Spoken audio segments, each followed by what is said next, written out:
stand put Why forever. you want the chief to lose so? Why you want the chief to lose so? They already have two. Lamar don't Why? have. You're jealous because you know the chief's getting closer to the Patriots.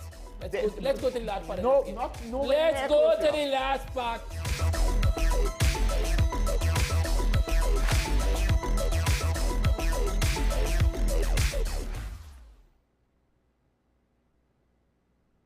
As always, we appreciate you starting your day with us. Let's get into this morning's first conversation.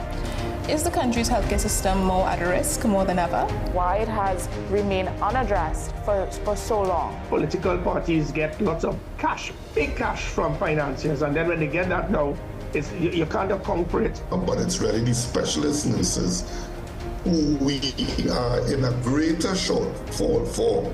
We can tap into the resources and have them, at least form some mentorship programs. Highlight our food systems and which will attract persons from all over the world to come and experience something that actually supports the local economy. We're lucky that we have a vibrant legal system that allows change to take place, and it's not that matters are just swept under the carpet and discrimination is allowed to be perpetrated. A lot of people don't know that there were attempts to ban the carnival, suppress the carnival.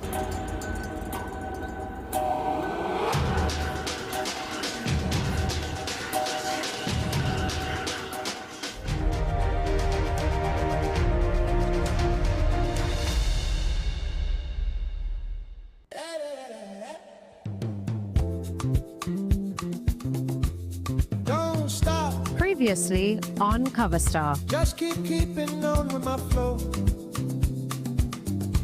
We met the voices and we met our first two panels of judges.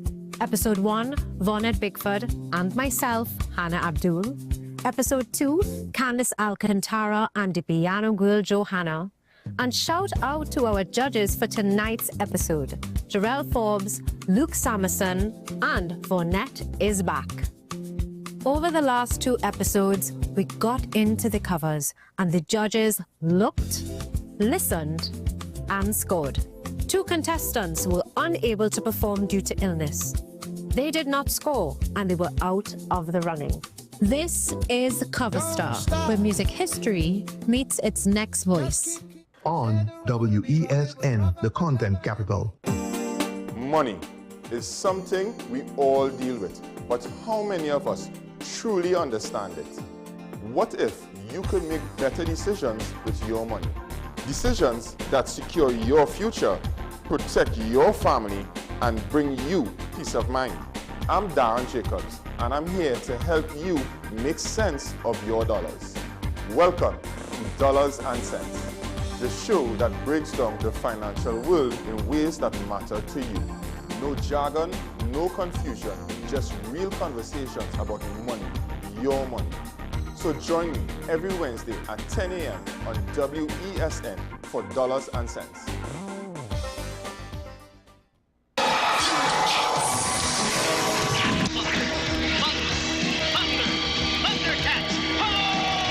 Remember waking up early just to catch your favorite cartoons?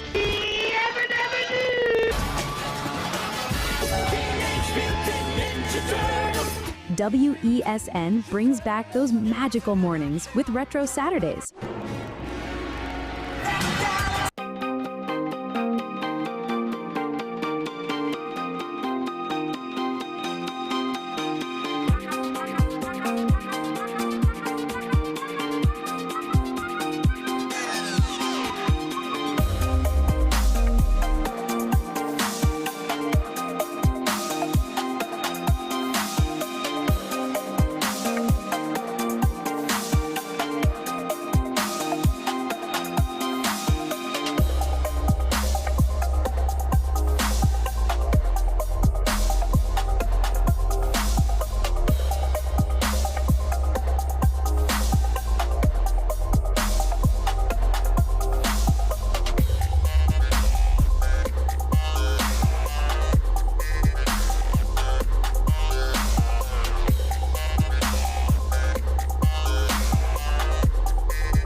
Last year, you had the time of your life. Amplia!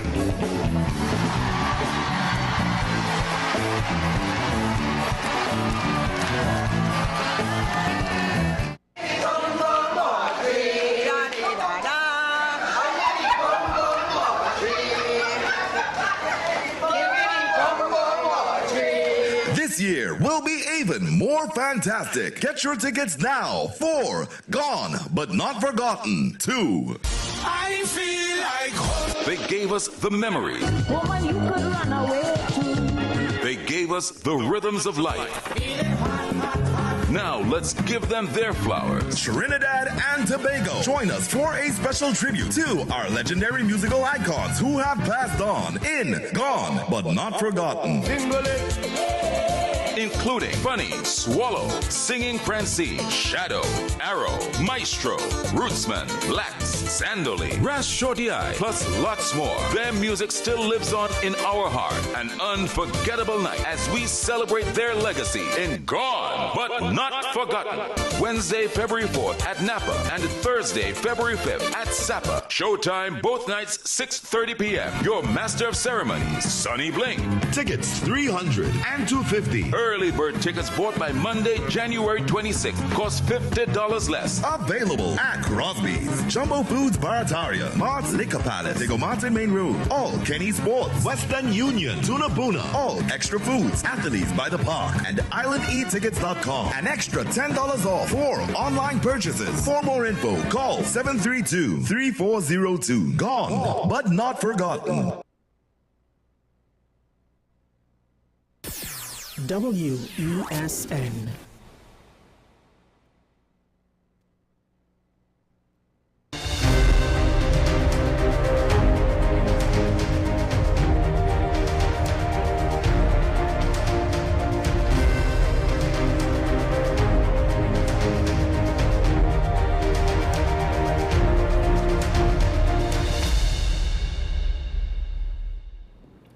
Good morning and welcome to AM Prime on WESN. I'm Naomi McNish. I'm Takia Thompson. So this morning, as promised, we have Mr. Walter Stewart on the program to talk to us about what's been going on. But one of the latest things that we saw is that the low teacher turnout, which was described as a silent protest over delayed salary increases, now teachers have returned back to school, bringing some relief to parents who were concerned about supervision and safety. Now, while schools may appear to be returning to its normal state, frustration still remains over the delayed payments and communication gaps between the Ministry of Education and educators.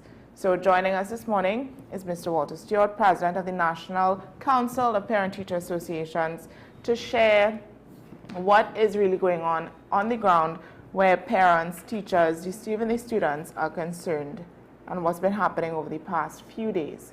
Good morning, Mrs. Stewart.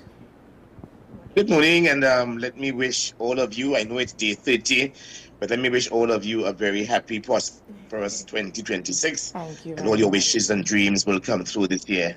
Thank you. Thank you for having me, and good morning to you and your viewership. Thank you once again. So getting straight into the conversation, Mr. Stewart, from what you're hearing on the ground, how would you describe what's happening in the schools, then when teachers were absent and then now the teachers are back out? What is it? What is happening? Thank you very much. Well, Tuesday and Wednesday of this week were very harrowing experiences for us as parents. This term comprises 12 instructional weeks. It's the shortest term in the academic year 2025-2026. This term in particular is a very critical term for our SCA students in particular at the primary level, and also to some extent our secondary school students as well, who will commence certain aspects of CSEC this particular term. So that one day, 1 hour in the life of a student in this particular term is critical, it's crucial. And so when teachers stayed away on Tuesday and Wednesday, it was extremely concerning to us as parents. And we are hoping that whatever the situation is pertaining to their salary increases would be sorted out with dispatch so that there will not be a reoccurrence of what would have taken place Tuesday, Wednesday of this particular week. Mm-hmm. Now, I know one of the concerns that parents had were the issue with supervision. Were there any concerns raised or any issues that came up during this silent protest where there were issues with the supervision of students in school? Yes, certainly, because I'm not sure if you're aware, but there's a particular student-teacher ratio which must be complied with at the ministry level in particular. And if at all the numbers do not collate with the teacher-student ratio, the principal has the authority to get onto the ministry at head office on St. Vincent Street in order to get clearance to send the students home. And in some instances, yes, it fell way below the student-teacher ratio, and principals did call and get the authority, the approval of the ministry in order to send the students home. In other schools, I'm told, because parents got wind during the course of the day that there was a low teacher turnout, absenteeism of our teachers, parents took it upon themselves, and they have that authority to go into the school, sign out for your student, your charge, your child, and take your child home, again, because of lack of supervision. Looking at how teachers are finally coming back out, what would you say students or the teachers who are coming back out could actually focus on in improving the students academically for this term? Well, certainly we are hoping that there will be some kind of catch-up because, Zakia, loss of learning time is critical. And we are hoping that, especially again for our SEA students, if it means to be able to call the students early in the morning, during their break time, intermission time, during their lunch hour, and even after school, because we have to ensure that the entire curriculum would be covered and that the students would have adequate time to do revision work as well in order to be properly prepped for March 26th, the SEA examinations. Do you think that the lack of clear timelines for salary payments would have,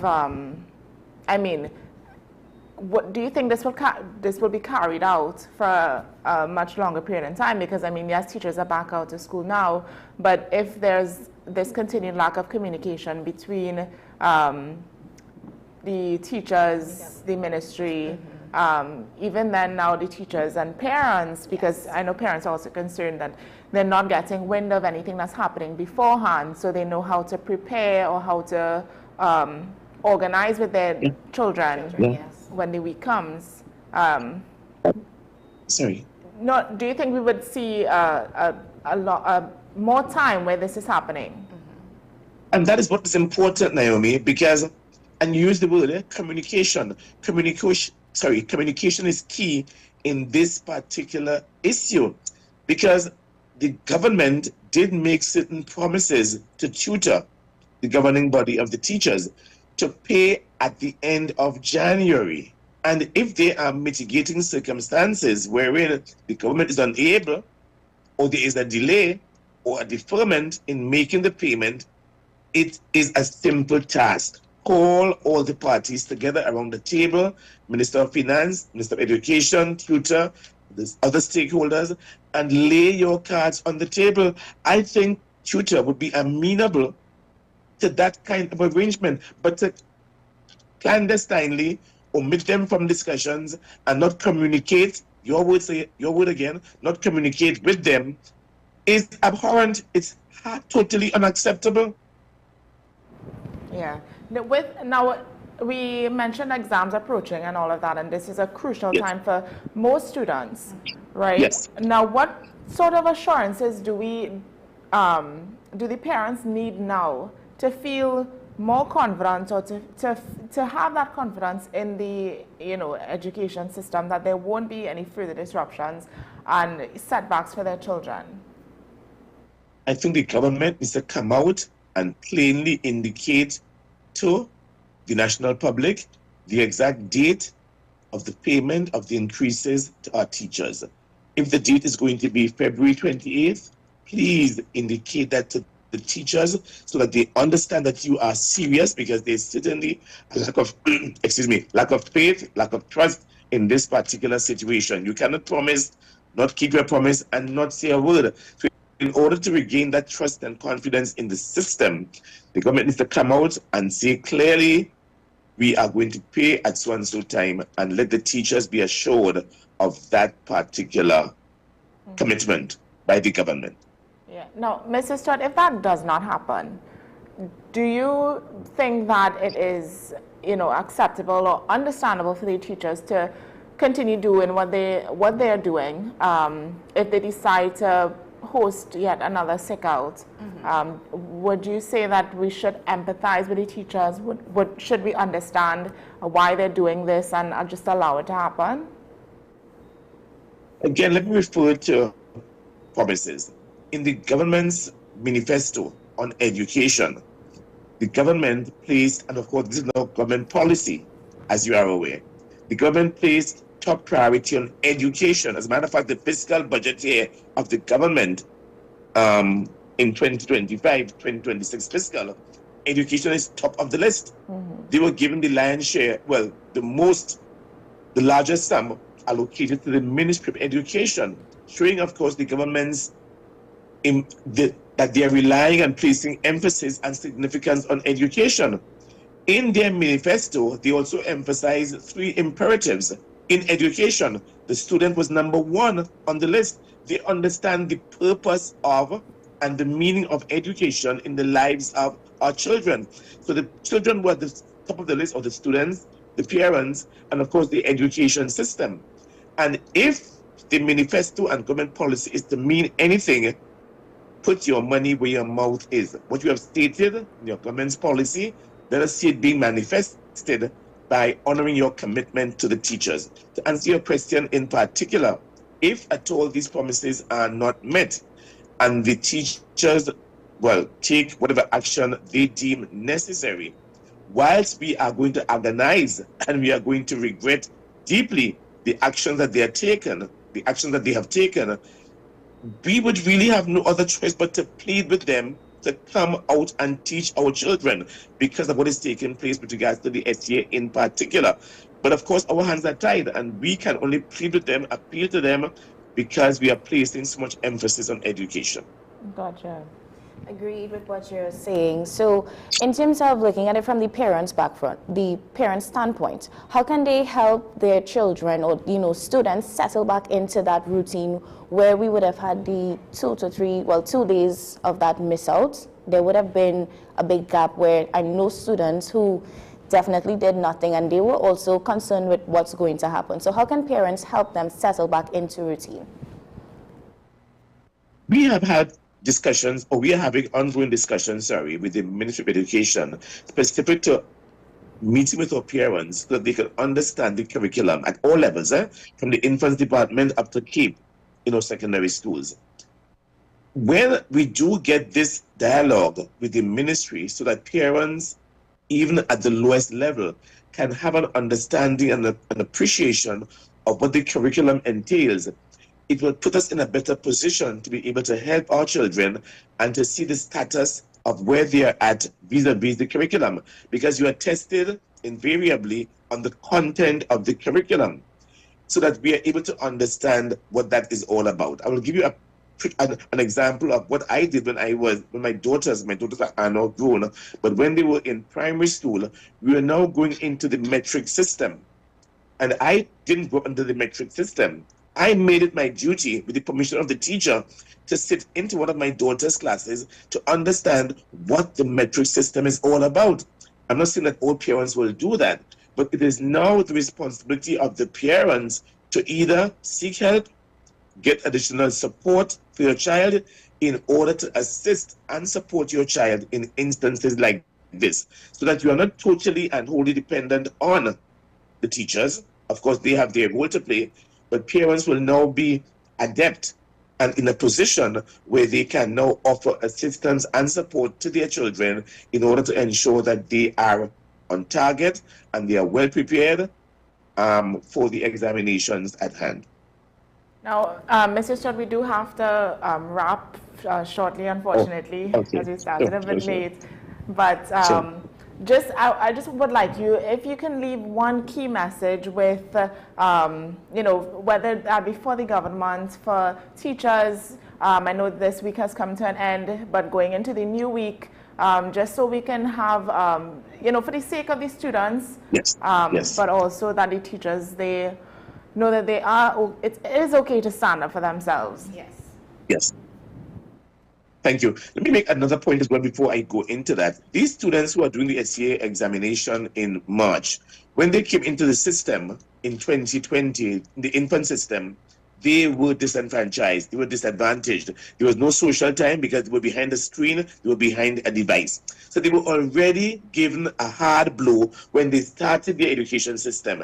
It is wholly unacceptable again to be able to be faced with other situations again at the back end. So you had the issue at the front end. Now on the back end, you also have issues with regards to preparing for your examination in Standard 5. The advice, Naomi and Zakia, to the government in particular, is to meet with the stakeholders. In this instance, meet with tutor, and this of course includes not only Dr. Dowlat, but also includes Mr. Tanku, Minister of Finance.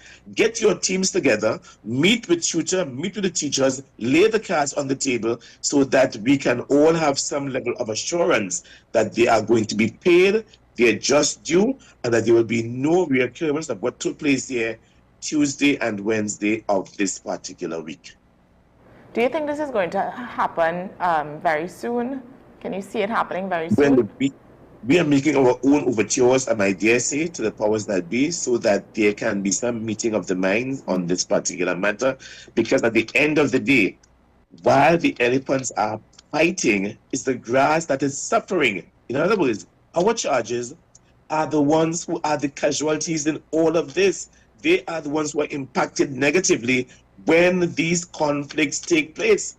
And we have to be deeply concerned about that. Yes. Well, thank you very much, Mr. Stewart, for My joining pleasure. us this morning and just having this quick conversation with Tiki Yes, and I. Take care to both of you. Have a good day. You too.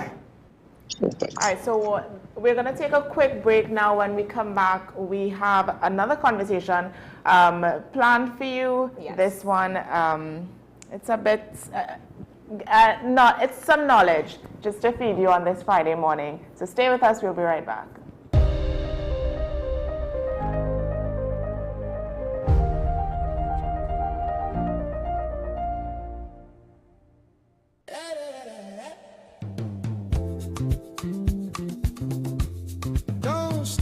Previously on Cover Star. Just keeping on with my flow.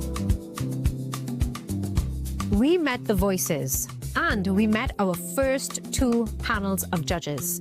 Episode 1, Vonette Bickford and myself, Hannah Abdul.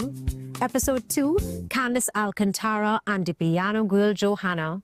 And shout out to our judges for tonight's episode, Jarrell Forbes, Luke Samerson, and Vonette is back. Over the last two episodes, we got into the covers, and the judges looked, listened, and scored. Two contestants were unable to perform due to illness. They did not score, and they were out of the running. This is Cover Star, where music history meets its next voice. On WESN, the content capital. As you come in. Long time I see you. This station complete. Ready for children party. Mommy! Jay, you can't go nowhere with these children. And you know you can't depend on Kevin neither Steven to see about them. Yeah, total waste. So I supposed to stay home whole time? Jada is 12. She could see about them. You just leave Jada to see about Kia and Kayla. I thought it was your mother or your sister. Who? Them always busy. Jada could handle that. She cooking and cleaning a long time. And the next two, better know what time it is. It's only me, you know. I will talk to my mother. She just home these days. She will make sure the children okay. Alright. Let me see the moves for later. Before you ramage, make sure the children okay. Call 996 to report all child abuse now. A message from the Children's Authority of Trinidad and Tobago. Last year, you had the time of your life.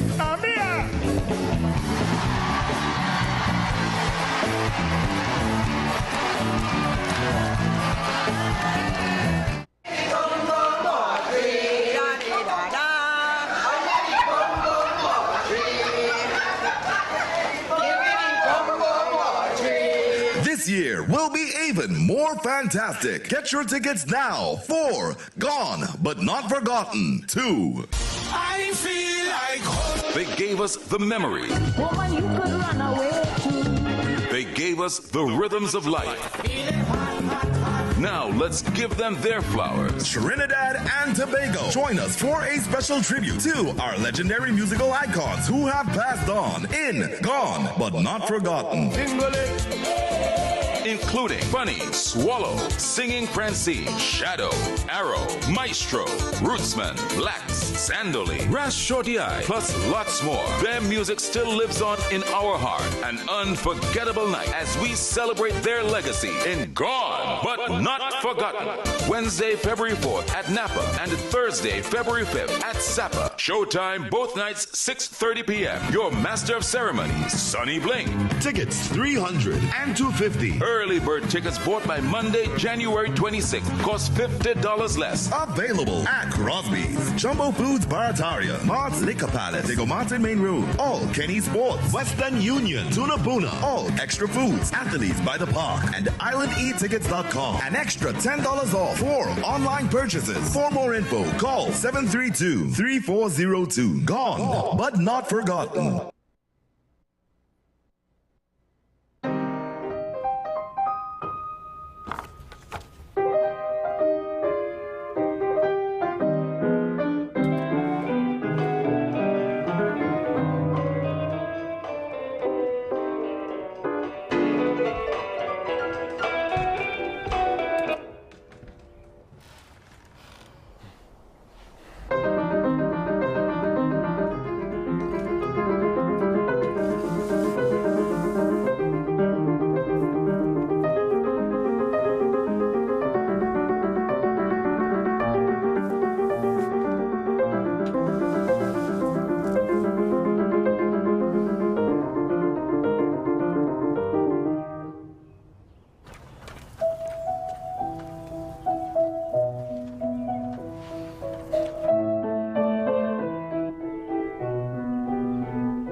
Knowing how to tell authentic is as easy as 1, 2, 3.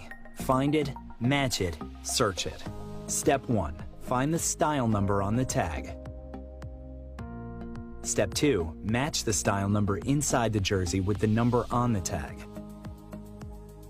Step 3. Search it. A quick Google search of the style number will verify the jersey is authentic when the search results match the jersey being searched. Don't be fooled by counterfeit jerseys. Before you buy, remember to find it, match it, search it. Fan Zone, 2 locations nationwide. Center City Mall, Chaguanas and Movietown, Port of Spain. Nationwide delivery available.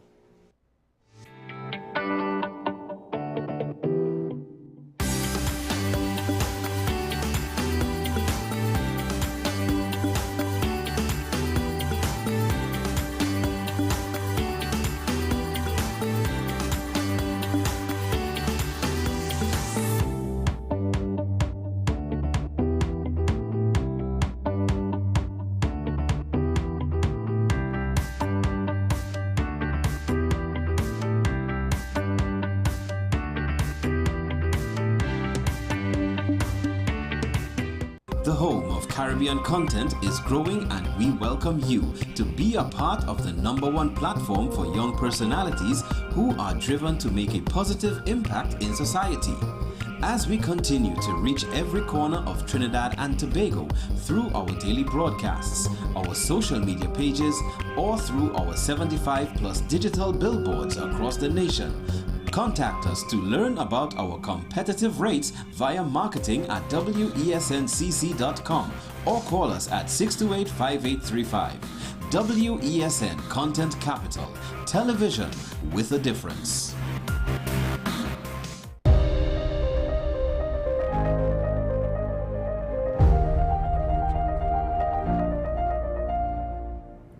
Welcome back to AM Prime this morning. So today we're talking about giving from the heart, quite literally.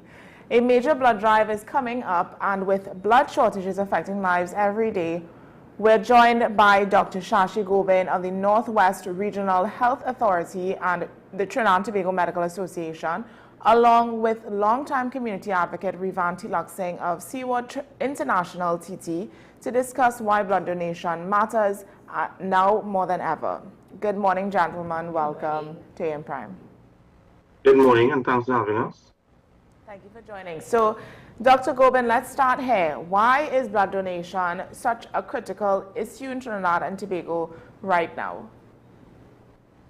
So blood donation, blood is at the heart of life, of everything we know, right? And there's a dire need for blood. In the country, there's always a shortage. According to WHO, we require at least 40,000 units a year. We barely get 20,000. And blood is such close to life. It's used in childbirth.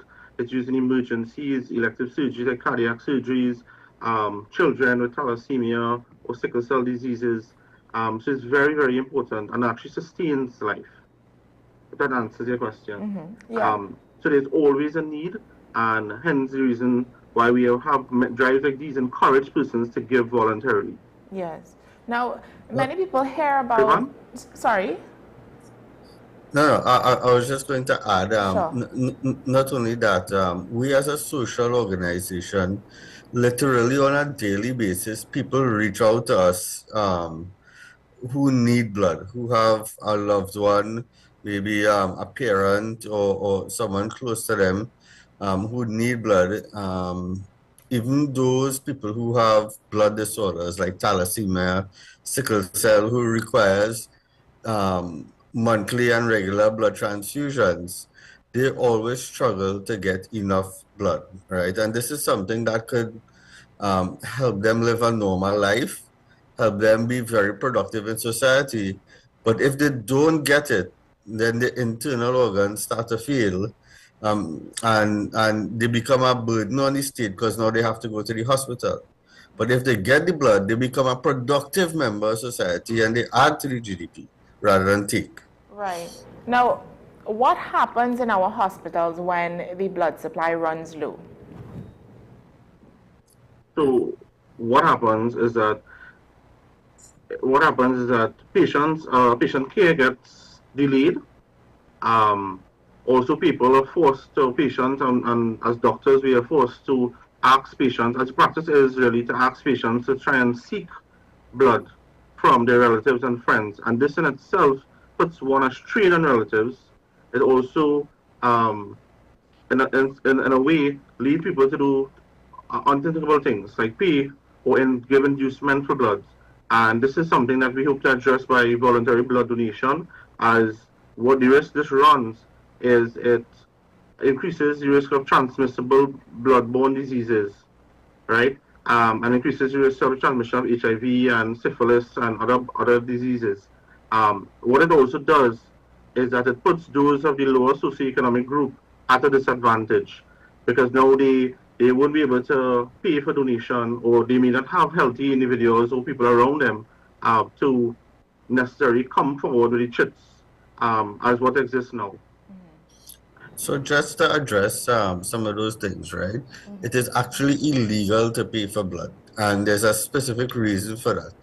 Any type of inducement for blood means that that people will not be very truthful in the screening process. So in the process of donating blood, we have a very robust screening process to make sure that the blood is safe for the patient. Now, if someone has an incentive not to tell the truth, then the blood that is collected becomes unsafe, right? So I'll give you a very crude example. Someone needs to do heart surgery. It is critical. The doctor tell them, look, if you don't get his blood now, your father will not make it. They go on a corner in San Fernando and they pay a piper to get blood. This man he could be on drugs, he could do so many different things, but he just want the money, right? So he would lie in the interview, and the reality is the interview process. If you don't tell the truth, you can't test for every single disease. Otherwise, You'll use all the blood you collect just for testing alone, right? So the test, you could only test for the major diseases, and not all diseases will come up immediately. Some diseases require an incubation period, right? So that's why the screening process is so robust.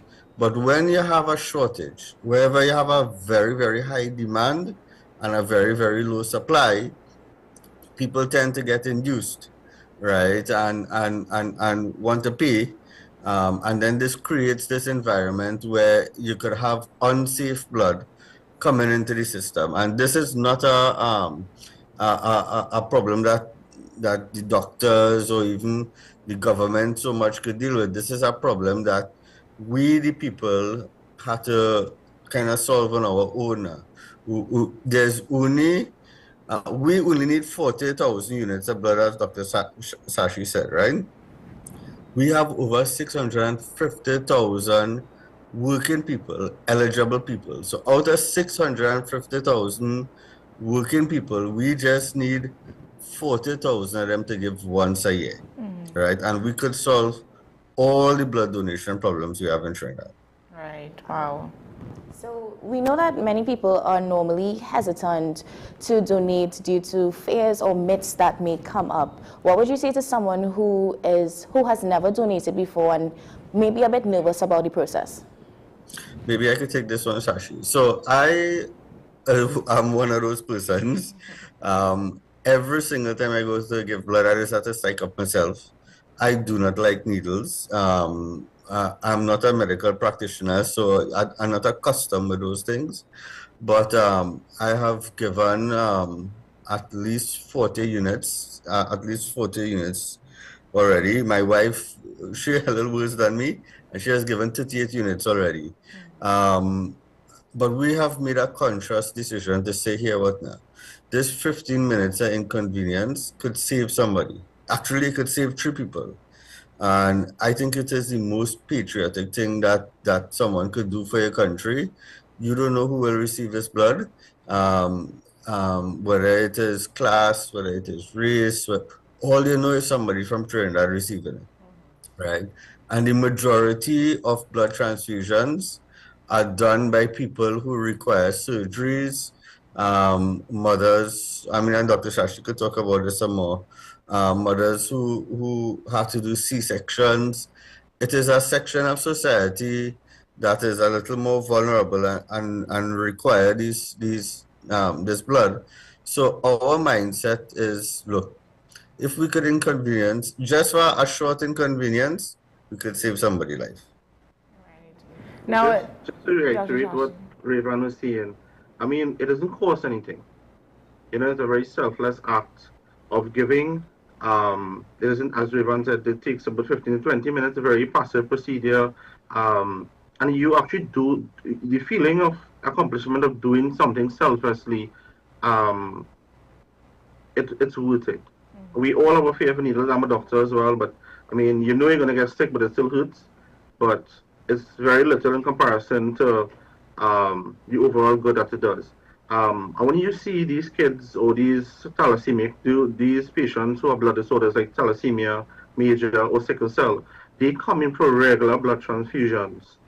And also, people take for granted, sometimes somebody have a C-section because of the amount of blood is involved and blood loss that is anticipated. Oftentimes, patients are required to produce blood slips in the event that there is significant blood loss. Cardiac surgery, for instance, we have a high risk of cardiovascular disease in this country, and those requiring bypass surgery uses upwards of 5 units of blood just for a single surgery. So it's very important. And because of the high rate of lifestyle disease, diabetes, hypertension, cardiovascular diseases, it makes the demand for blood ever more. Also, given the season, in carnival season, there's a increased risk of trauma, road accidents, injuries secondary to weapons and stabbings, shootings. So it also makes the demand for blood much greater in an emergency setting. Now, let's talk about the eligibility of donating blood, and I'm asking this because I've attempted to give blood on 2 occasions, and I was not able to because my blood count was too low. Yeah. So let's just clarify that. You know, if somebody goes to give blood, what are some of the instances where they're not able? So who can actually donate blood? So very, very good question. So anybody who's generally healthy, anybody from the ages of 18 to 60 or 65 can donate blood, even if you have comorbidities, meaning diabetes or high blood pressure. Once it's well controlled, you can. Anybody who has a hemoglobin of greater than 12 for females, 13 for males. And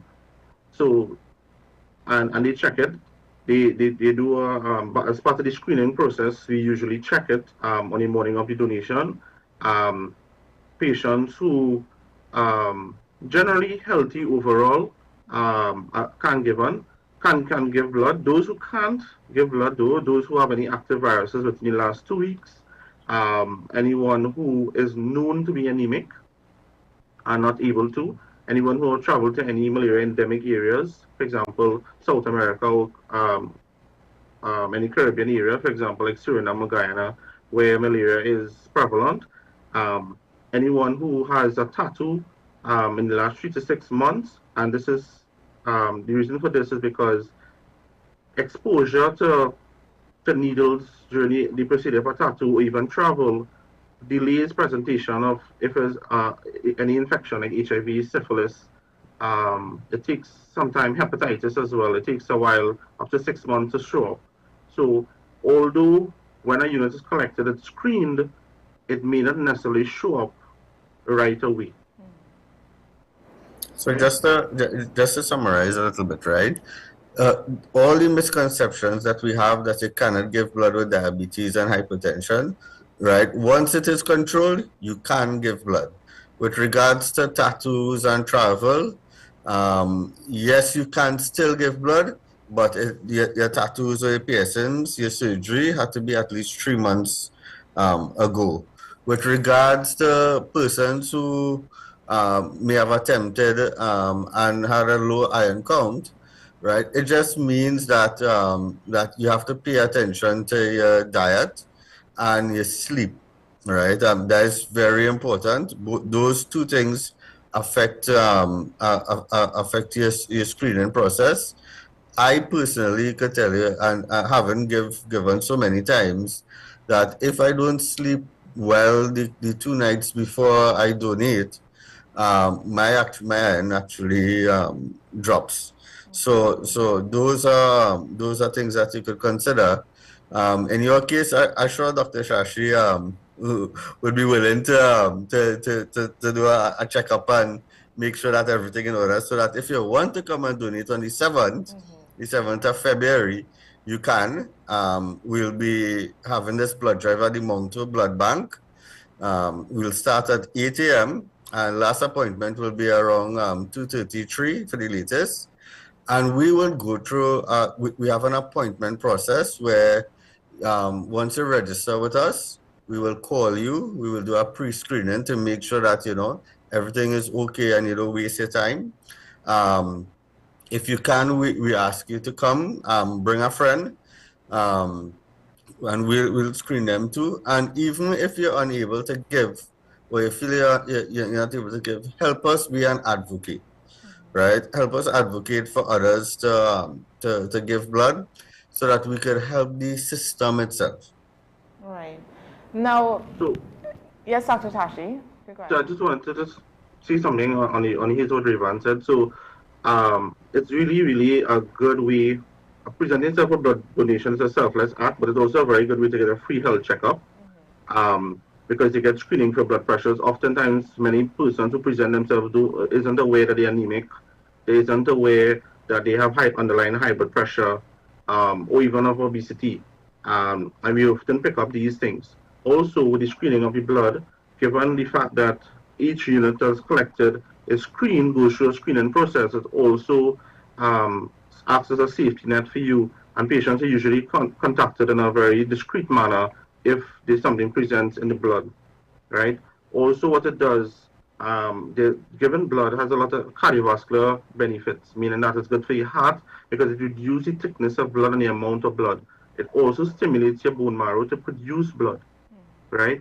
And when you give a donation of blood, it ups your metabolism and also causes you to burn calories as well. So while it's not an official weight loss method, it increases your metabolism and it increases your bone marrow to produce more healthy, newer blood cells, which in itself is beneficial. Right? It also has a lot of mental health benefits, including that in the sense that the feeling you get after donating blood is on fire. You feel accomplished. You feel like you do something selfless. It doesn't cost you anything, and so mentally it's feel good. Right? Also, in some patients, and sometimes people routinely don't notice, they may have some reason or the other, they may have too much iron, which can lead to a number of complications lower down the road. So this blood donation and frequent blood donation helps. I just wanted to stick in that, Naomi. Yeah, thank you so much. One of the things that I think that people might feel as though like the screening process when you go to donate blood can be long and drawn out, or how long does it actually take to donate blood for somebody that does come to the blood drive? Yeah, so the screening process is quite simple. It's 2 phases. The first phase is the interview, 5 minutes maximum, and then they will check your blood pressure, check your iron, your weight, and a couple other little metrics, another 5 minutes. And then you go on your chair, 10 minutes or so, to actually draw the blood. And then you rest. You get a juice, a little biscuit. If you're to come to one of ICNTT blood drives, you probably get a Subway sandwich, and you know, you just relax in a nice environment. We are usually the nurses are excellent. You know, they have really nice conversations with you. So it's actually quite a productive little period that you have. And then within half an hour, you leave. Would it have multiple stations to allow for the continuous flow so that, you know, Yes. because that's about Yeah. 15 minutes. Yeah, so like Mountain Blood Bank has four stations, and actually all the blood banks have at least 4 stations. Even when we do our blood drives, we set up between 3 and 4 stations so that we could turn over quickly, and that's why we do this appointment system too, right? So when you schedule with us, we will give you a block, either 8 to 9 a.m., 9 to 10 a.m., like that. So when you come in your block, you don't have a long wait.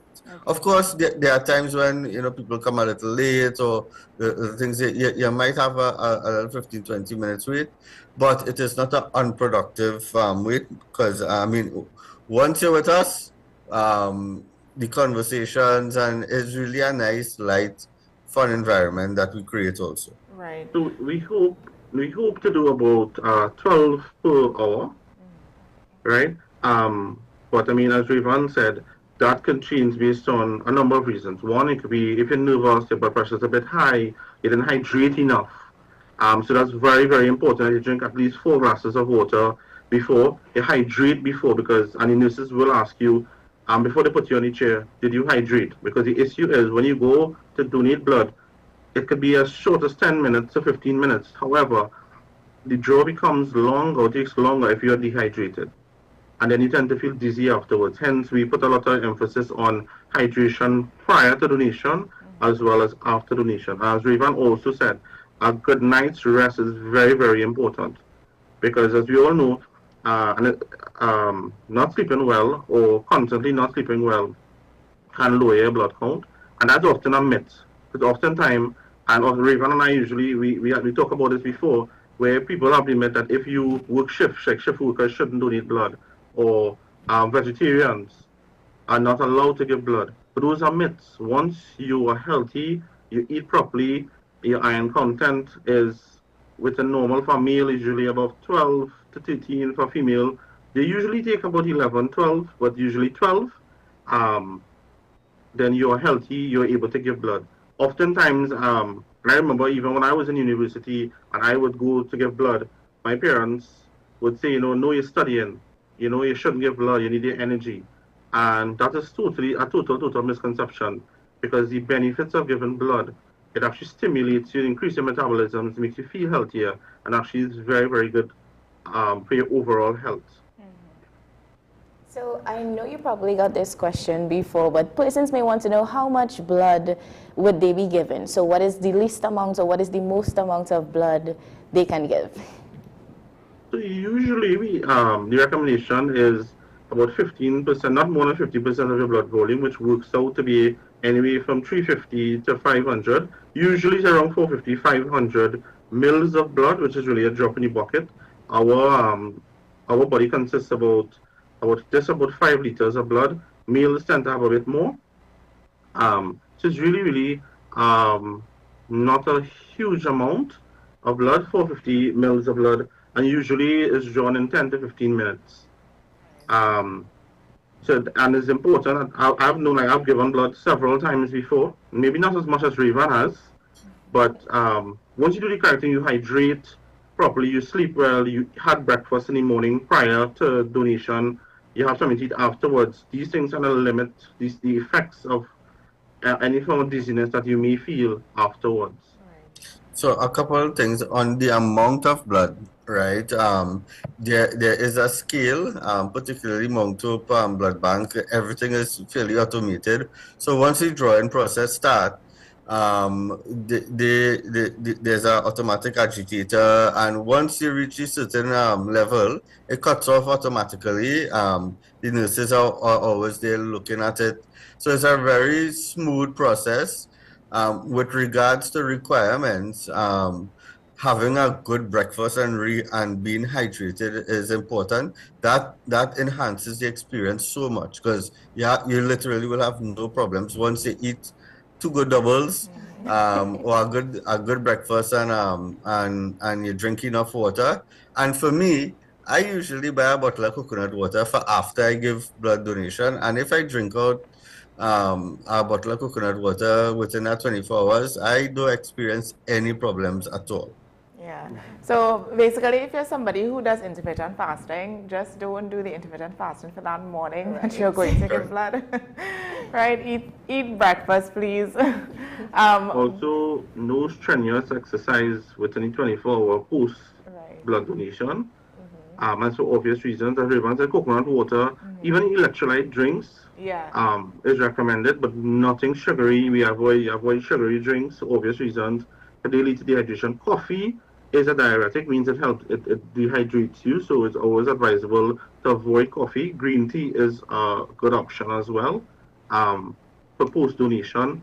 But it's very, very important, as you say, Noemi, a good night's rest, hydration prior to that donation, breakfast, having a good meal, and we advise to avoid fatty foods, especially before donation. But we ask you to have a good meal. At least eat something properly into your stomach, because we ask, and the nurses will insist that you have something proper to eat and hydrate. Yeah. And usually that's where the delay comes in. The delay usually comes in the hydration process. Gotcha. Now, we do have to wrap up this conversation, unfortunately, because I'm enjoying it a lot. But what I want to ask before we go, the process after a blood drive like this, what happens, or how long does it actually take for the blood to get into the system of the hospital? Because I know you all would have to do or test the blood. There was some screening process that you mentioned earlier. How long does that actually take? So this screening process usually happens within 48 hours, and the blood gets into the system. So for instance, let's just say I have a friend who needs blood, and they probably need a specific blood type, and I go to give. I may not necessarily be the blood type that they need, but if enough of us given regularly, and this is part of the reason why we have these blood drives, right? We will have enough of each blood type to manage the needs of the entire patient community, right? So having said that, the blood that we give on a particular date, within 48 hours, it's in the system. We must know that whole blood cannot stay or cannot be stored for more than 35 days. So, which is why we are advocating so much for voluntary blood donation, such that the blood that you give is almost used immediately. Right. So the hospital will always have fresh blood to use on a daily. Okay. Do you have to know your blood type before giving blood, or not? It's not necessary. No, it's not necessary to know your blood type, but the blood bank will let you know after the screening process is completed. Okay. Right. So if you give blood for the first time at our blood drive, within a week we'll give you a call and let you know what your blood type is. All right, cool. Now, just to reiterate some of the information about the blood drive, again, location, time, and yeah, just leave a message to viewers to invite them to come and give blood. So we invite everyone to give from the heart, give love, give blood. This blood drive happens just in time for Valentine's and the Carnival season, because as we said, blood is life.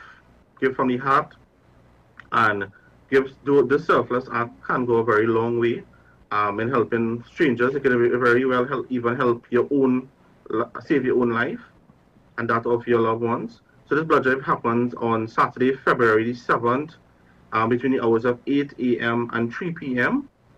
But those are the times that we have appointment. We may go over based on the response. As I said, there are many different reasons that would delay, but we invite you to check the website, Trinidad Medical Association Facebook pages, ICNTT platforms on social media, register, come on down and be part of this process of change of the selfless act and addressing a very dire need and a shortage of blood in this country. Just for closing remarks, Rivan. Yeah, just to reiterate, Saturday, 7th February at the Mount Blood Bank. First appointment is 8 a.m. You could give us a call at 333-SEWA, 333-7392. You could message Dr. Shashi Gobin at 781-1828. He's really a nice guy, and he's going to make sure and take care of you. And if you have any concerns, feel free to message us on social media. Look for SEWA, SEWA-TT on Instagram or SEWA-TT on Facebook. We're on TikTok. Just message us and we will reply to you. Right. The registration for the blood drive, what is your website that persons can go to register this time slot? So you visit our social media pages, right? And you'll see it pinned at the top of each of our social media pages. Okay. The link is there. And it should be up on our website, www.sewattt.org, within the next day or two. It will be there also, the link to register.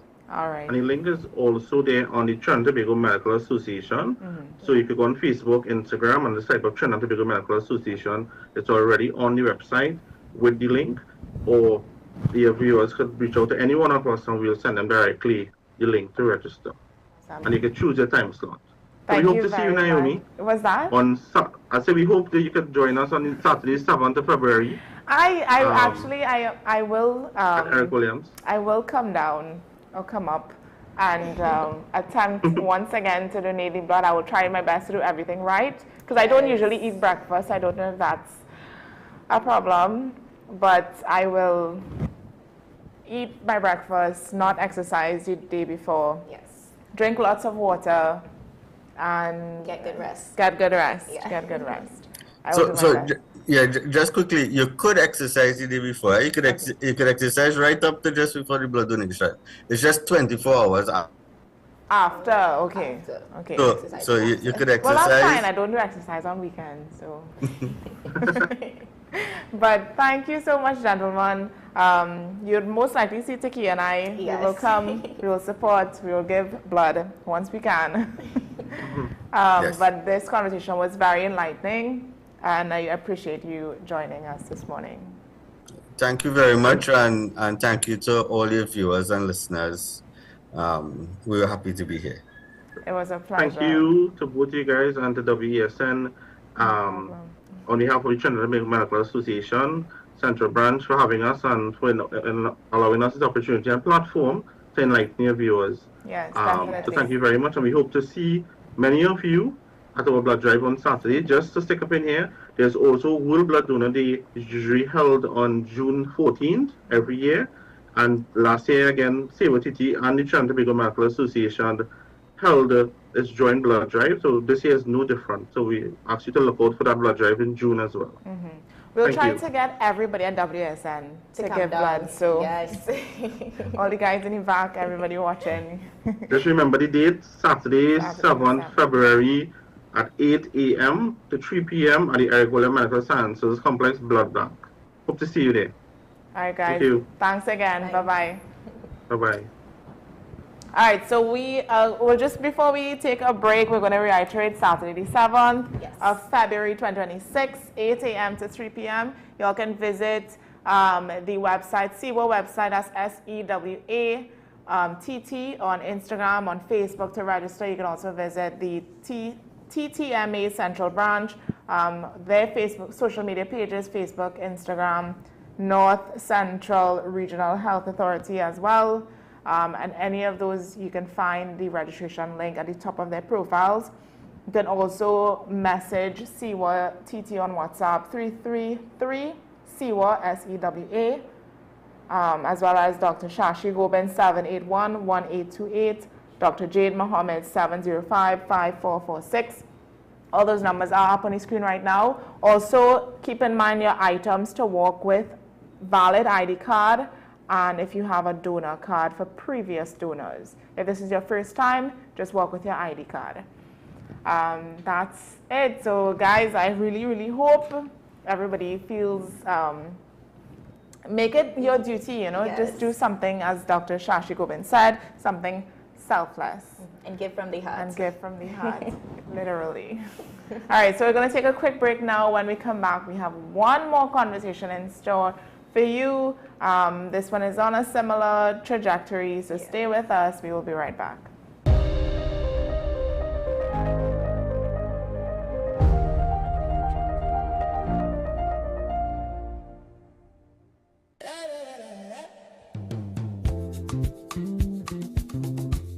Don't stop. Previously on Cover Star. Just keeping on with my flow. We met the voices, and we met our first two panels of judges. Episode 1, Vonette Bickford and myself, Hannah Abdul. Episode 2, Candice Alcantara and the piano girl Johanna. And shout out to our judges for tonight's episode: Jarrell Forbes, Luke Samerson, and Vonette is back. Over the last 2 episodes, we got into the covers, and the judges looked, listened, and scored. 2 contestants were unable to perform due to illness. They did not score, and they were out of the running. This is Cover Star, where music history meets its next voice. On WESN, the content capital. Last year, you had the time of your life. Amplia!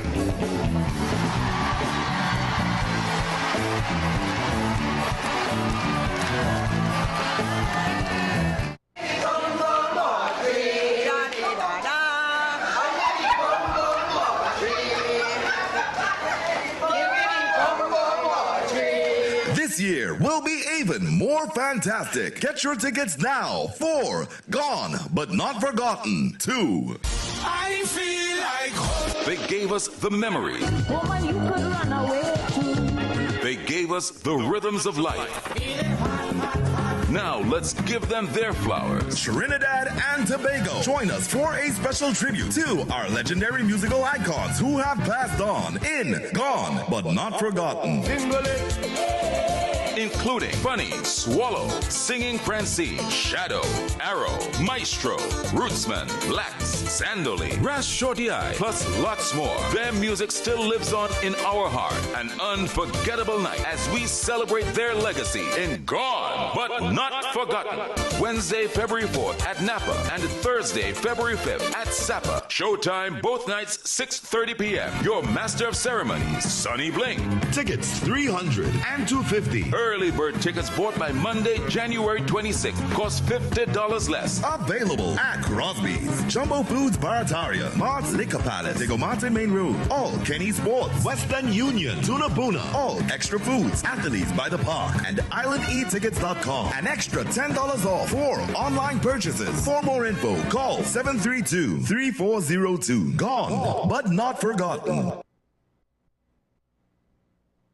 As you come in. Long time I see you. This station complete. Ready for children party. Mommy! Jay, you can't go nowhere with these children. And you know you can't depend on Kevin neither Stephen to see about them. Yeah, total waste. So I supposed to stay home the whole time? Jada is 12. She could see about that. You just leave Jada to see about Kia and Kayla. I thought it was your mother or your sister. Who? Them always busy. Jada could handle that. She cooking and cleaning a long time. And the next two better know what time it is. It's only me, you know. I will talk to my mother. She just home these days. She will make sure the children okay. Alright. Let me see the moves for later. Before you ramage, make sure the children okay. Call 996 to report all child abuse now. A message from the Children's Authority of Trinidad and Tobago.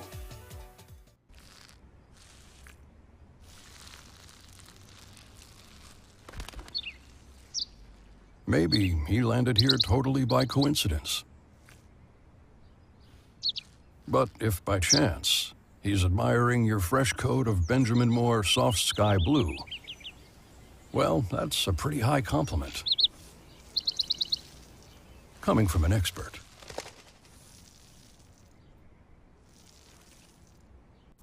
Our award-winning show is back, and this season promises to be even more exciting than before. What's Up, Doc isn't just a title. It's a call to action for anyone who wants to improve their health and well-being. Join us on this thrilling ride towards better health on WESN Content Capital. This is Face of Sports, WESN Content Capital. How you felt about the kiss on the lip? That's the business. I'm not going to do with that. I find that was distasteful. The national senior team, whether you like it or not, that is the model for all other teams to follow. I'm assuming that the regional requirement may be a much stricter requirement. This is not about Pro League and Super League. This is a league run by the Normalization Committee that I'm responsible for. Nobody expected FIFA to fund this arrangement. If we don't get a professional attitude towards this, we are doomed for failure. You break the balance, trip the leg, control the body. They ain't gonna stand put forever. Why you want the Chiefs to lose so? Why you want the Chiefs to lose so? They already have two. Lamar don't Why? have. You're jealous because you know the Chiefs getting closer to the Patriots. Let's go to the last part. No, let's go to the last part.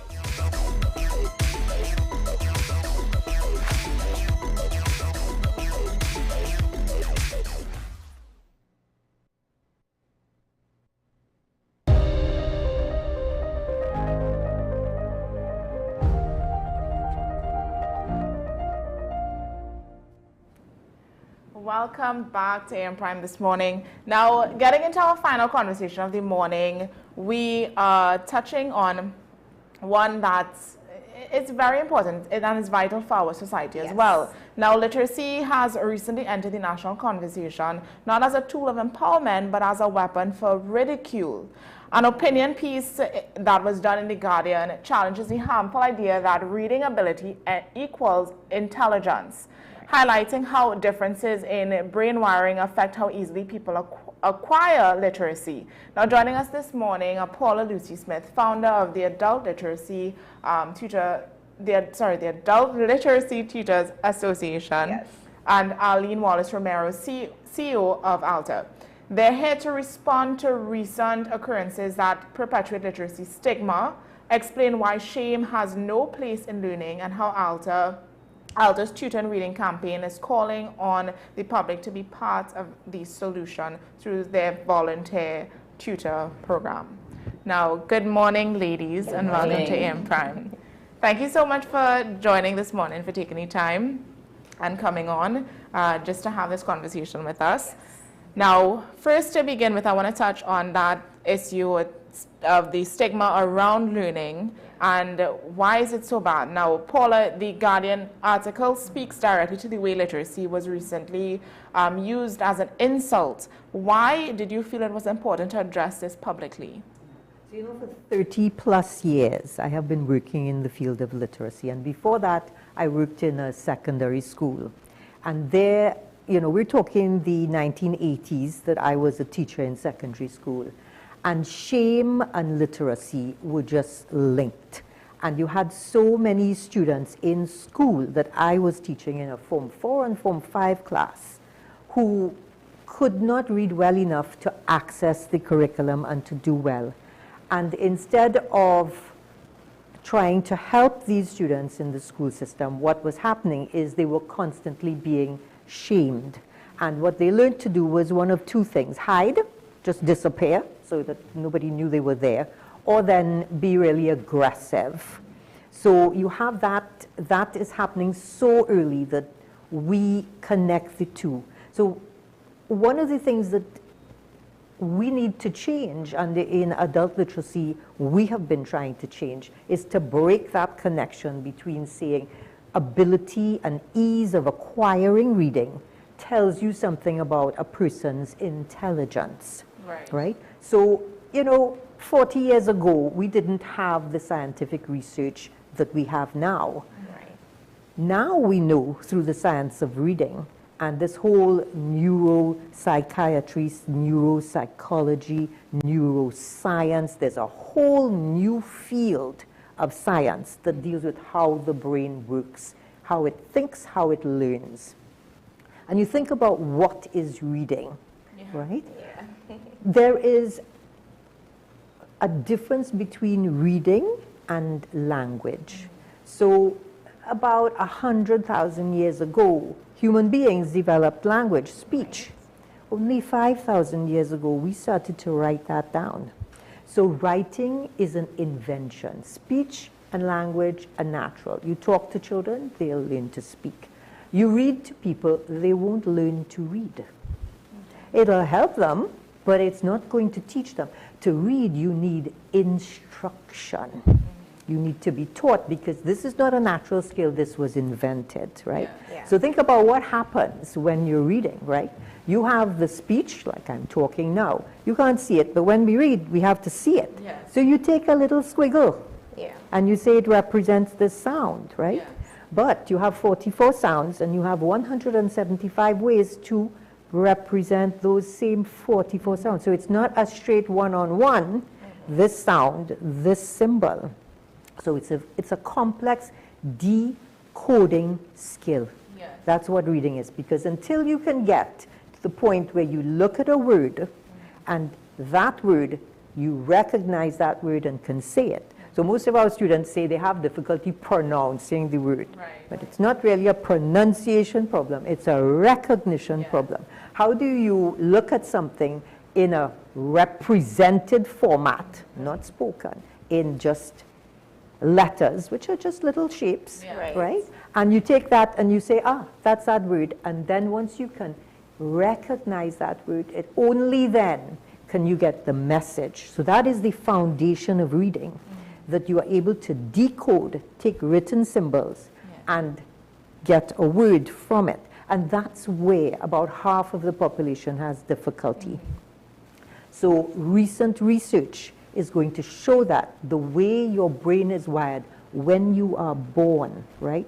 So you are born either with a predisposition to acquire reading or to have difficulty with reading. And it's about a 50-50 split, right? So that's why, you know, in what I wrote there, I spoke about this student who said she was sitting down in the class, the other children learning, she's not learning. So she recognized already at that young age of primary school that brains are different. A fundamental recognition that the whole rest of the population needs to recognize that brains come wired differently. And just because you found learning to read, that is the decoding part of it, you didn't reach the comprehension part yet, right? So there are people who can decode very easily, But the comprehension may be a challenge for them because that's a different skill now. That's taking meaning now after you decode. There's a number of things that people are affected by when it comes to reading and in the classroom, like dyslexia. And it doesn't necessarily mean that, oh, you just can't read or you're a slow learner, but there are medical issues when it comes those have to do with the decoding, you see? Right. That has to do with the decoding. So when you think about a 50-50 split of the population, down the 10% that finds reading extremely difficult, 10 to 15% of any population dyslexic. And it's the decoding. So that is taking those written symbols and figuring out what the word is. But those dyslexics have no problem with the message, right? So you take somebody like Richard Branson, who is multi-billionaire, I think, right? Virgin. You know, he has become this proponent, the spokesperson for dyslexics to say, if I wasn't dyslexic, I would not be the successful person I am because I thought differently, right? And in fact, some of what dyslexics face, they enter a school system that is not designed for them and is not helpful for them. In fact, it just kind of puts them to one side. And they learn to face adversity and failure and still go on. And that's what makes us successful in life. So persons who have reading difficulties, they actually become very strong and able to face those challenges.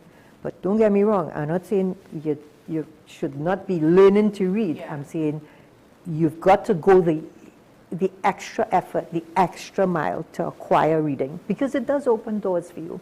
And it does open your mind to lots more of learning. You know? So looking along the lines of wanting to get volunteers onto ALTA, I know you mentioned there would be needing volunteers for tutors and reading guides. Can you just differentiate the difference between those roles? Okay, so a tutor with ALTA comes in to provide the training to the students, and they are required to work with us 2 days a week for 2 hours each session. So what they're doing is using all of the skills that we have designed in the program to help all of our students. And what we call it is explicit instruction. We give explicit instruction in learning to read, which is what we understand that brains need to be able to acquire the skills for reading. Our tutors are taught those techniques, and they, as volunteers, go into the classrooms either in our community classes, or we also have ALTA Virtual, which is given via the Zoom platform. They go into the classes and they provide that training 2 hours a session twice a week. So that's 4 hours a week. And as a volunteer, you are given the training. We provide you with the training, and we ask that at least you give us 1 year volunteer service. Of course, we want you for longer than that, but at least for 1 year, we want you to be able to volunteer. A reading circle guide, we started reading circles as a supplement to our classes, because we are working on the whole decoding and whatnot in our reading classes. We don't have much time for building fluency, building comprehension skills. So the reading circles were started as an add-on so that our students will have another route to be able to practice, you know, and they will have that opportunity to practice along with somebody who is, you know, able to help them have the knowledge for reading and whatnot. So for Reading Circle, it's just 1 day a week, right? And more individual support. Smaller groups, you know, you have individual attention and customized attention. So if it is that you are applying for a job and you want some help to fill out that form, you can come to the Reading Circle, you know, come with your form, have it, you know, have a tutor help you, you know, understand what the questions are, how to go about filling it out, things like that, yes? Now, when it comes to these, I just want to go back to the stigma attached to, you know, reading, especially when adults aren't able to read and they come to ALTA, right? How early does this stigma begin, and how does it follow people into their adulthood? The stigma starts from when you're 4 years old, when you're first exposed to reading. Children immediately know when somebody is getting it and they are not. And you'll see that, I suppose there's a competitive spirit, there's a I want to do well from the time you have little children. And you will start to find children as young as 4, right? Starting to avoid letters because they're not getting it as quickly as these other people there. And that really acts to make so we go back to, you're born with these different aptitudes, right? And some 1 and 2 persons, so you and me, we can be sitting down, same place, teacher teaching, and I will get it easily and you won't. And you're going to feel, well, I don't really want to do this because I'm not getting it. And then you put less and less effort. So that stigma, you have to counter it from really early, in preschool, in early infants, and to make sure those children and parents as well, it's not like, how come your brother could read and you can't read? What happened to you? Right? So once you say that, well, would you want to read? No, I want to go and kick ball. Right? So, we embed those negative attitudes about self from so early because we are carrying this antiquated idea that if you could learn to read quickly, my child could read, she reading at 2 years old. Somehow that's supposed to make that child a superstar later. But it doesn't. It just says you are good at decoding, right?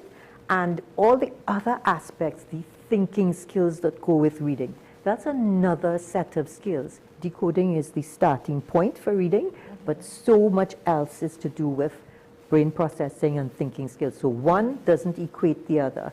And I'm sure there are many people they know people who are fluent readers, but they read something and they read it very fluently and they get it and they say, but I don't understand what this is, right? Other people may read it very hesitantly. At the end of it, they've got the message, right? So, there is no equation here between being able to accurately recognize words and being able to think and process that. The two are different skills that you work on. Yes. And we need to break that link. Yeah. So that needs to start really early. It needs to start in families. It needs to be there in schools. You hear teachers still say, these children over here, there's the bright ones. That's very nice for the bright ones. But even if you didn't say it, you have said that these people here are not the bright ones. So what am I going to do? I'm going to give trouble, right? I'm going to interact with what's going on. So the stigma is something we have to change from very early. And also, when people are adults, so much of Trini humor is based upon Mama Guy and Pekong and, making people feel bad about their weaknesses.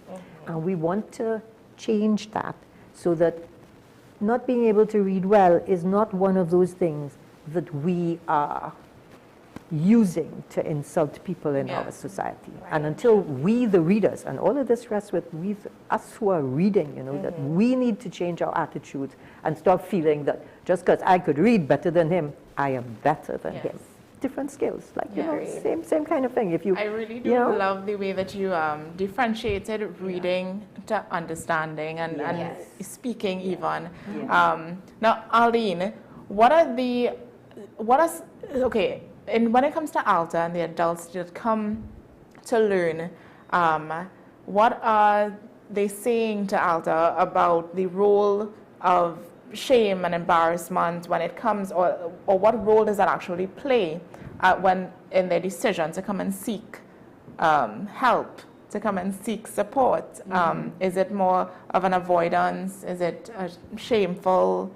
What is it? So, as Paula said, it starts from early, but what you're seeing is adults now acquire these skills to mask their, weaknesses. So, of course, there's a lot of avoidance, and you find our association would have to do a lot in terms of our campaigns to try to attract students to the classes. And our campaigns really focus on having past students give testimonials, because our past students, having come in and experienced an environment that respects them for their thinking ability, right, and uses that thinking ability to be able to enhance their reading and writing skills, they come into an environment that is safe.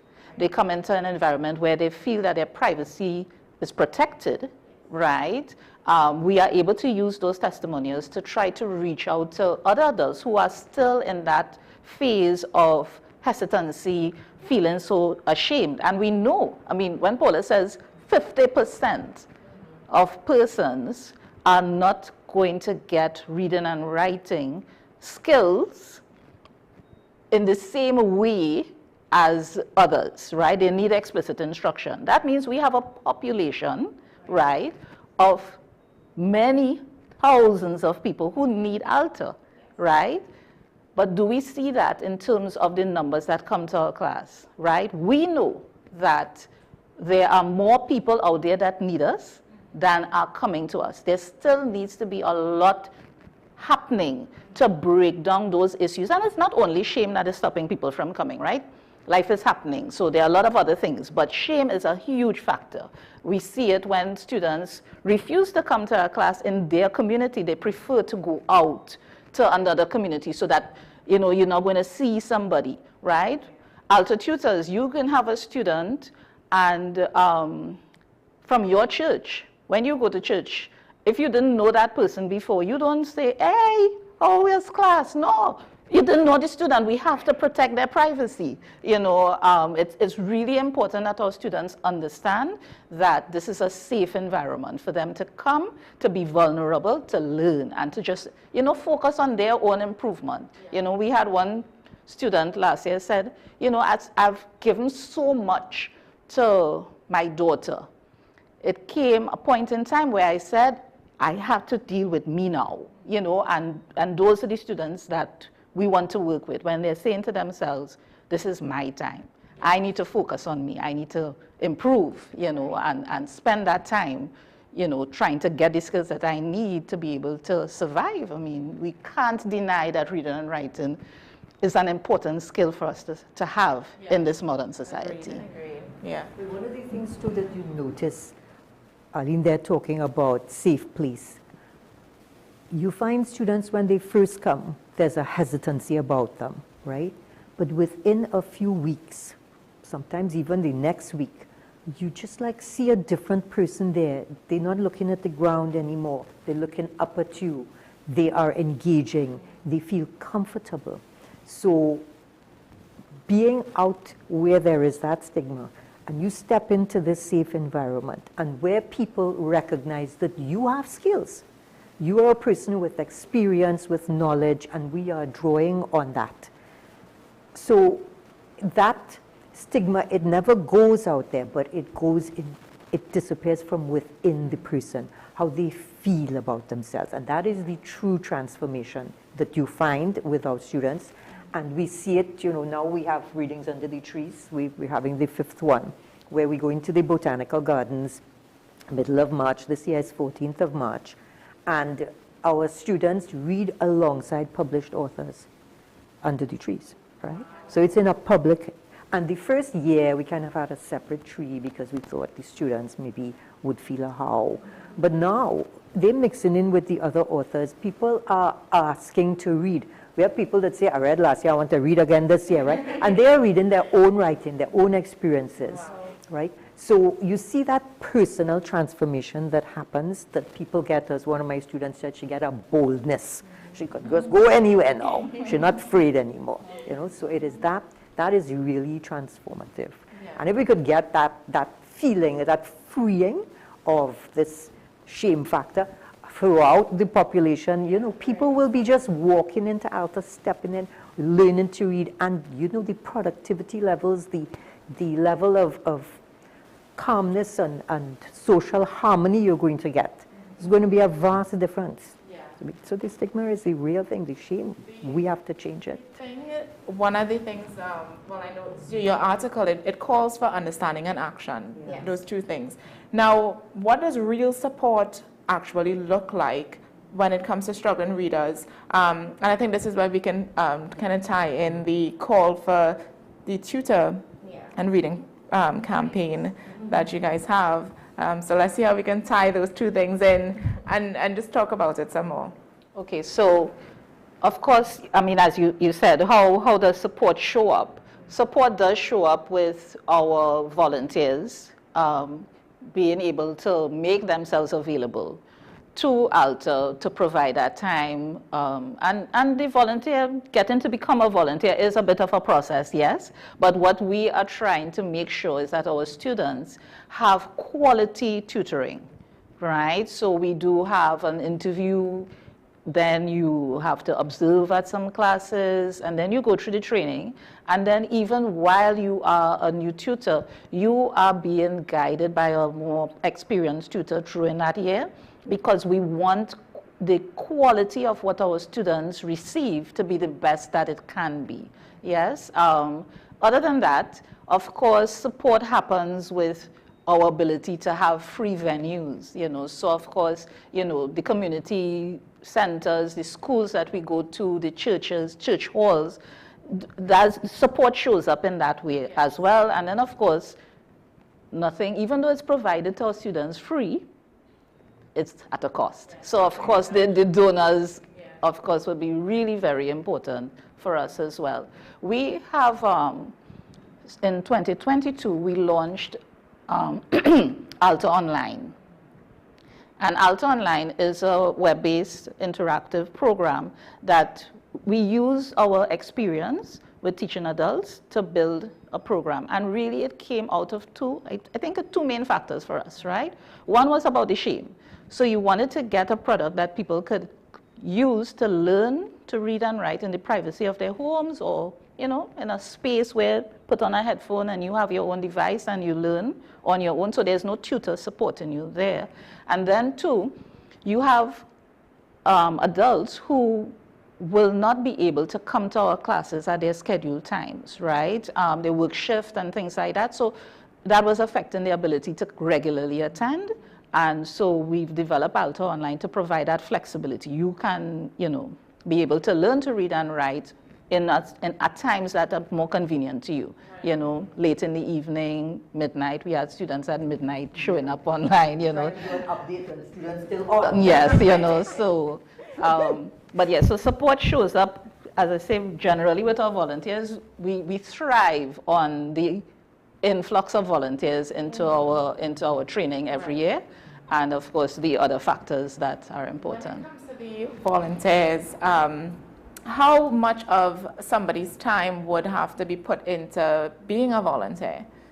So other than the 4 hours a week of required for tutoring, of course, there's the preparation of the lesson. Now, the program is designed in such a way that you do know what lessons you're teaching, you do have all of the notes prepared for you and whatnot. So it maybe takes about a half an hour or so of reading before the class to prepare. And then, of course, you have to monitor attendance of the students, maybe give a little report on them. So, but generally, it's the 4 hours per week in the class. I mean, I'm not saying that there's not additional time, but generally, it's the 4 hours a week in the class. By the time you teach for 5 years, you hardly have to do yes. anything. You just stand up there and talk, you know. So the longer you do it, the less time you have to put into the prep. Yes, into prepping, yes.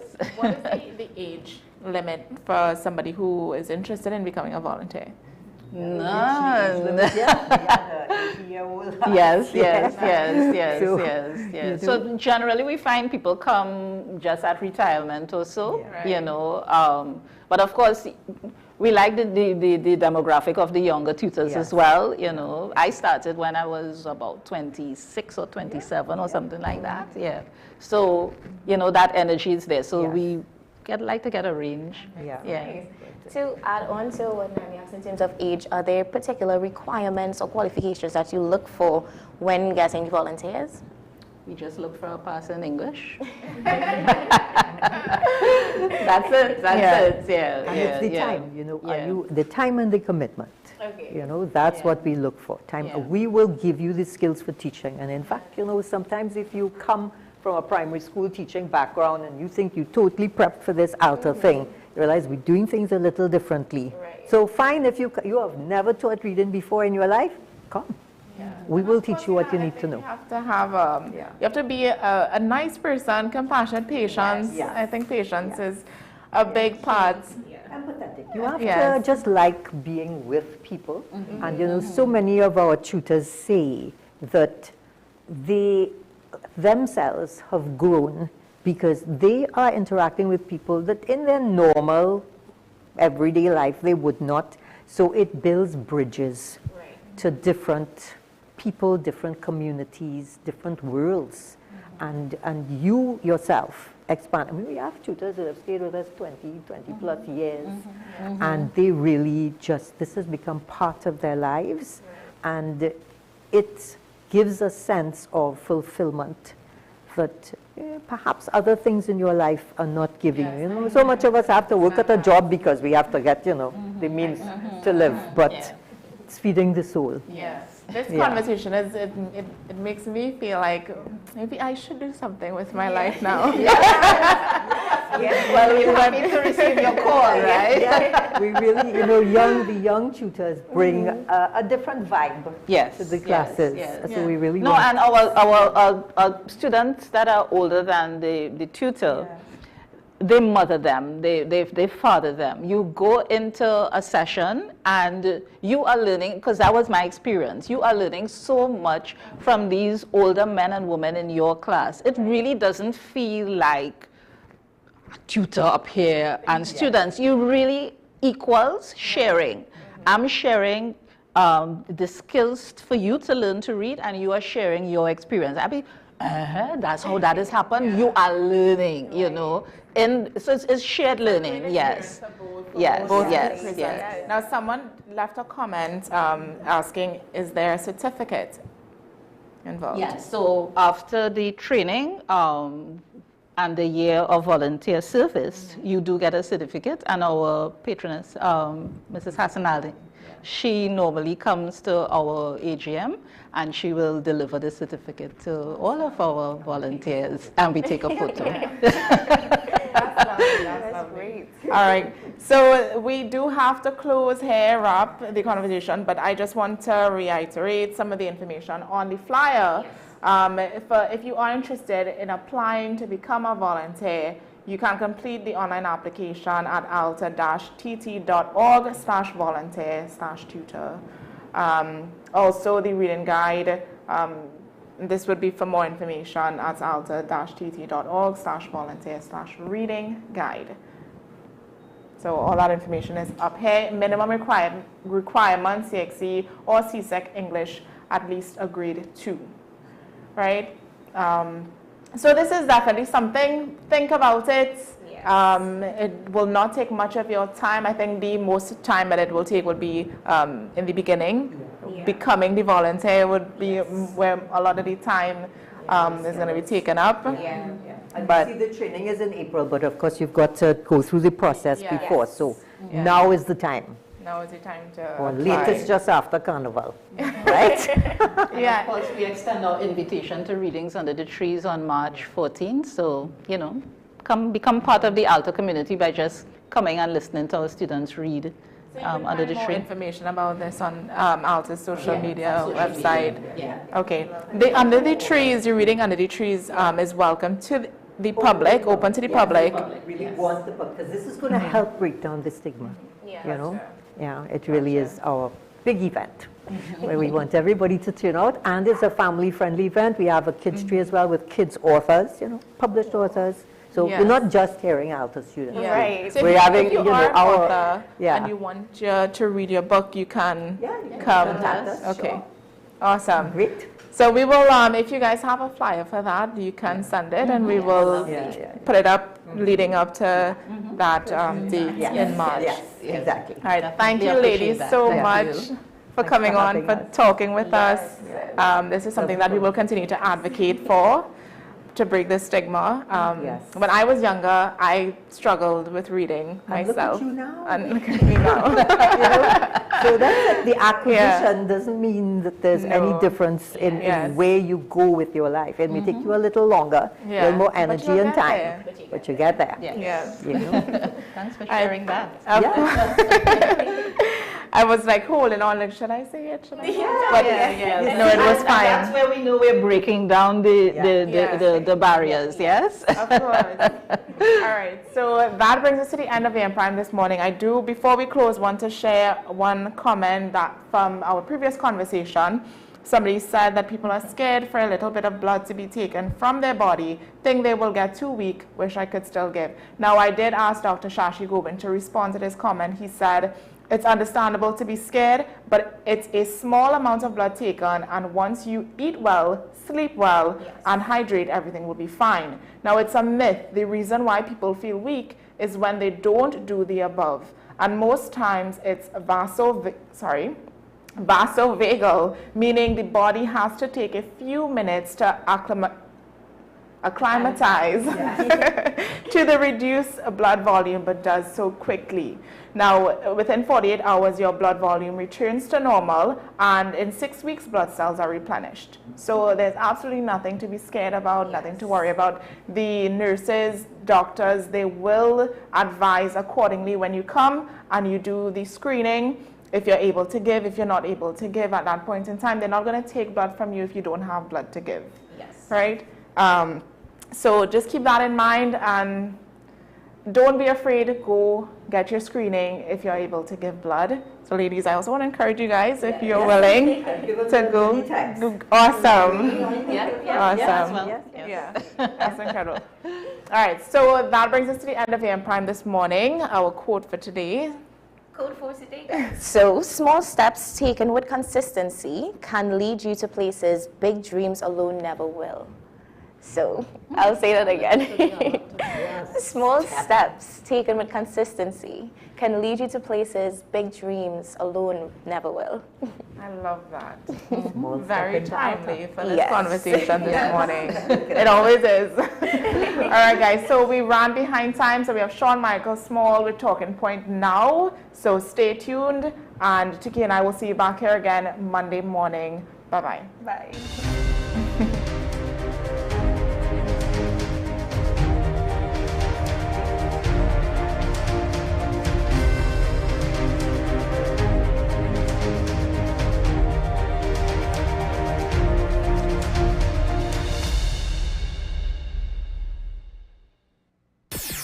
WESN.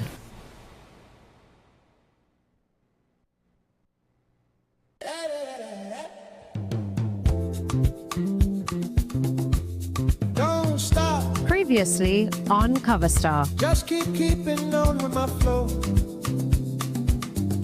We met the voices, and we met our first 2 panels of judges. Episode 1, Vonette Bickford and myself, Hannah Abdul. Episode 2, Candice Alcantara and the piano girl Johanna. And shout out to our judges for tonight's episode, Jarrell Forbes, Luke Samus.